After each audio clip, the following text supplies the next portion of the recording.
Bonjour, bienvenue sur cette présentation, cette vidéo. Sur cette vidéo, en fait, je vais présenter un peu les quelques guitares et surtout les éléments que l'on trouve sur une guitare. Rien d'obligatoire, vous pourriez tout à fait passer cette vidéo sans aucun problème. Simplement, je trouve que pour un guitariste, ça a une certaine importance de connaître un peu les éléments que compose une guitare, et puis surtout certains de ces éléments vont revenir très régulièrement lors des prochaines vidéos. Donc il me semble que c'est intéressant d'en savoir un peu plus. Donc ici je vais vous présenter une guitare classique. Une guitare classique, alors une des caractéristiques, ce sont les cordes en nylon.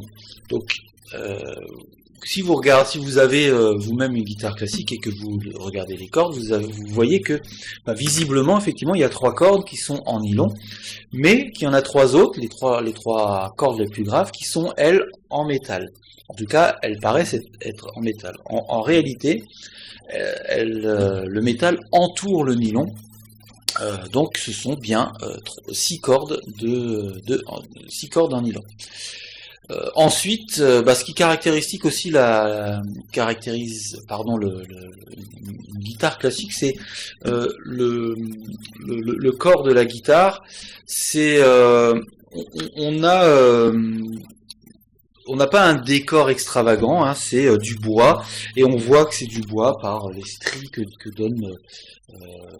forme le bois. On voit, hein, si vous avez déjà vu des planches, et voilà, vous avez ici ce que l'on trouve sur une planche, les stries du bois, et voilà, en général, une guitare classique, c'est quelque chose d'assez assez commun, on va dire, en termes de décor. Ce qui va beaucoup changer, c'est le bois. C'est ça qui va faire que le son va être plus ou moins meilleur. En fait, les luthiers vont mettre certains types de bois pour donner vraiment quelque chose de très agréable. Et puis évidemment, c'est toute la construction, hein. Voilà, en général, plus une guitare est chère, plus elle a un son vraiment très bon. Ensuite, qu'est-ce qu'on va trouver sur une guitare? On va commencer par le haut. Nous avons ici la tête. Alors la tête, c'est là-dessus qu'on va trouver ce qu'on appelle les clés ou les mécaniques. Les mécaniques. Le mécanisme, c'est ce qui va servir en fait ces clés à accorder la guitare.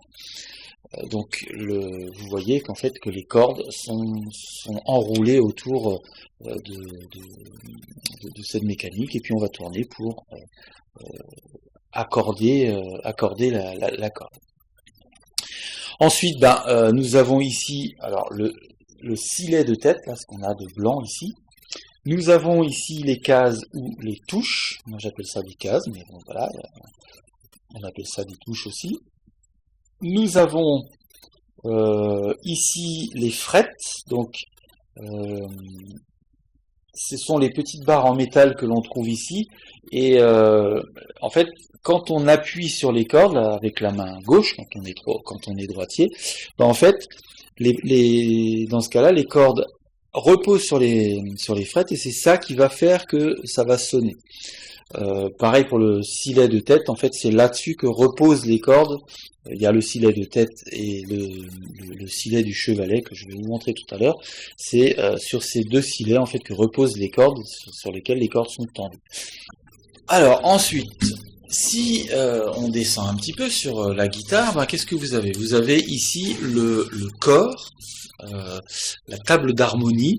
Là, c'est la table d'harmonie, c'est tout simplement le dessus de la guitare, c'est le dessus de la caisse. Et la rosace, ici, c'est par cette rosace que que le son en fait va sortir. Ensuite, comme je vous en ai parlé tout à l'heure, nous avons le chevalet avec ici le silet du chevalet. Et ici, alors, En fait, c'est là-dessus que vont être fixées les cordes. C'est par ce biais, c'est par ici. Et alors, en termes de fixation, en fait, il y a plein de sortes de fixations. Ici, pour la guitare électrique, en fait, on va passer, il y a des trous au niveau du chevalet, et on va faire des espèces de nœuds avec la corde pour pouvoir ensuite aller la tendre avec les mécaniques qu'il y a sur la tête. Ensuite, nous avons donc le filet ici. Alors le filet, ça a une certaine importance parce que c'est là-dessus en fait qu'on va reposer le bras. On repose pas le bras sur ce qu'on appelle ici l'éclisse. Ici on a, voilà, ça c'est le côté de la guitare, on va dire, c'est une éclisse. Le bras, en fait, on va le reposer, on verra ça sur la prochaine vidéo, on va reposer sur le filet, donc ici on a le filet. Ensuite, nous avons évidemment le manche, sur lequel, sans lequel on aurait du mal à jouer. Ensuite, nous avons ici le talon. Hop, je vais montrer, voilà. Et puis, évidemment, c'est dans le dos de la guitare. Voilà.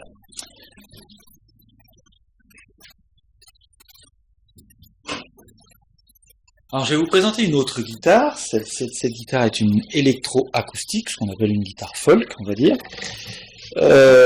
Ici, en fait, ce qui va changer, il y a pas mal de choses qui changent ici sur cette guitare, parce que c'est une guitare un peu spéciale. Mais les cordes ici, sont en métal, et donc les 6 cordes que vous avez ici sont en métal. Pour le reste, effectivement, vous avez la tête, vous avez la caisse et la table d'harmonie. Ce que vous n'avez pas ici, c'est une rosace. Alors, c'est une guitare un peu spéciale. C'est la marque, c'est une Ovation. Une Ovation, elle s'est fait connaître par un super guitariste qui s'appelait Marcel Dady. Malheureusement, il s'appelait parce que malheureusement, il est mort dans un accident d'avion. Et c'est lui principalement qui a fait connaître cette guitare en France. Vous allez voir sur YouTube, vous le voyez jouer, vous l'entendez jouer sur ce type de guitare. Donc il n'y a pas de rosace. Par contre, vous avez ici, alors peut-être que ça a des noms, je ne sais pas exactement, mais enfin des trous ici par lesquels passe le son. Ensuite, qu'est-ce que vous avez de plus ici? Vous avez les repères de touches qu'on ne trouvait pas sur la guitare classique, mais que l'on peut trouver, ça c'est juste ma guitare qui n'a pas ces repères de touches. Vous voyez que vous avez des repères de touches,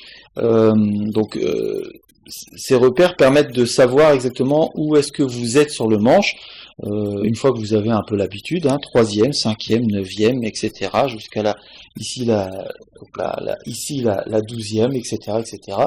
Et c'est bien pratique, même quand on a quelques années de guitare, d'avoir ces repères de touches. Alors, non seulement on les a sur les touches, là, ici, sur les touches ou cases, mais vous les avez aussi sur le côté, c'est ce qui fait que quand vous regardez la guitare par-dessus, le manche par-dessus, vous avez aussi les repères de touche. Alors, juste comme ça, comme c'est une guitare qui est un peu vieille, comme c'est une guitare qui est un petit peu vieille, en fait, sur cette guitare, j'ai mis des repères de touche un peu spéciales. Voilà, c'est des flèches carrément que j'ai mises pour que ce soit plus facile. Donc, non seulement c'est pour moi, mais de temps en temps je la prête à quelques-uns de mes élèves et du coup ça peut aussi les aider. Donc l'autre particularité sur cette guitare, je vous ai dit c'est une électro-acoustique, ça veut dire qu'on peut la brancher sur un ampli. Donc ici en fait vous avez un préampli et puis derrière vous avez ce qui va servir à câbler. Vous avez la prise ici jack qui permet ensuite de jouer avec votre ampli. Voilà. Donc c'est principalement puis quelque chose évidemment de très important qu'on trouvait pas sur la guitare classique et qu'en général, comme je vous l'ai déjà dit, qu'on trouve pas sur une guitare classique, c'est ce pan coupé ici, qui va permettre en fait d'aller trouver les notes les plus aiguës sur la guitare. Voilà, c'est très pratique. Ensuite, je vais vous présenter une troisième guitare, puisque la formation c'est pour une guitare classique, folk et électrique. Il n'y a pas de raison que je vous montre pas aussi une guitare électrique. Alors vous voyez que déjà la forme est un petit peu différente, il n'y a pas de caisse en soi, il n'y a pas de table d'harmonie. Par contre, vous avez évidemment des micros ici, vous avez forcément un jack pour pouvoir y mettre un câble, vous avez les boutons pour pouvoir gérer les micros, et puis les cordes pareil, elles sont en métal. Vous voyez que la tête est un tout petit peu différente. Alors là vous avez je veux dire, la chance, si je puis dire, d'avoir les clés de chaque côté, mais vous l'avez déjà certainement vu. Parfois les clés elles sont sur un même côté. Et que dire d'autre? Eh ben rien d'autre, parce qu'en fait voilà, il n'y a rien de spécial de plus que par rapport à une guitare électrique, une guitare classique, pardon. Vous voyez par exemple, je vous parlais de comment on mettait les cordes. Les cordes ici, on les met au travers de ces trous. Vous voyez, derrière, voilà, on passe la corde par derrière. Au bout de la corde, il y a un arrêt. Et voilà, vous passez la corde, et puis vous allez la tendre jusqu'aux clés, et puis vous allez tendre et accorder les cordes. Vous voyez que voilà, je ne vais pas dire que chaque guitare a sa technique, mais en tout cas, il y a pas mal de techniques qui permettent voilà, positionner ces cordes, etc. Voilà, ça c'était trois guitares que j'ai pu vous présenter. Évidemment, vous en avez des milliers d'autres de toutes sortes, de toutes formes, et c'est ça qui va changer. En fait, quand vous achetez une guitare, alors quand vous êtes débutant, peut-être que ça c'est un peu plus délicat, mais quand vous commencez à avoir l'habitude, quand vous achetez une guitare, ce qui va vous intéresser, c'est le son. Voilà. C'est pour ça que c'est important d'essayer une guitare, d'aller dans un magasin de musique. Alors c'est très bien Amazon et compagnie pour aller acheter une guitare parce que c'est moins cher, etc. Mais moi, je vous conseille fortement d'aller dans un magasin de musique, d'essayer la guitare et d'acheter, même si c'est un peu plus cher, la guitare dans ce magasin. Et non pas de faire comme certains, d'essayer la guitare et puis ensuite d'aller l'acheter ailleurs. Voilà, je trouve pas ça très correct. Mais bon, voilà, chacun fait comme il peut.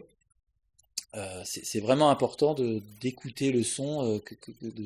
N'hésitez pas à faire jouer le vendeur devant vous si vous avez un peu de mal, pour repérer qu'est-ce qui fait que vous allez acheter la guitare, qu'est-ce qui fait que le son là va vraiment vous aller. Mais ça, pour le choix d'une guitare, nous verrons ça dans une autre vidéo, certainement. À bientôt. Au revoir.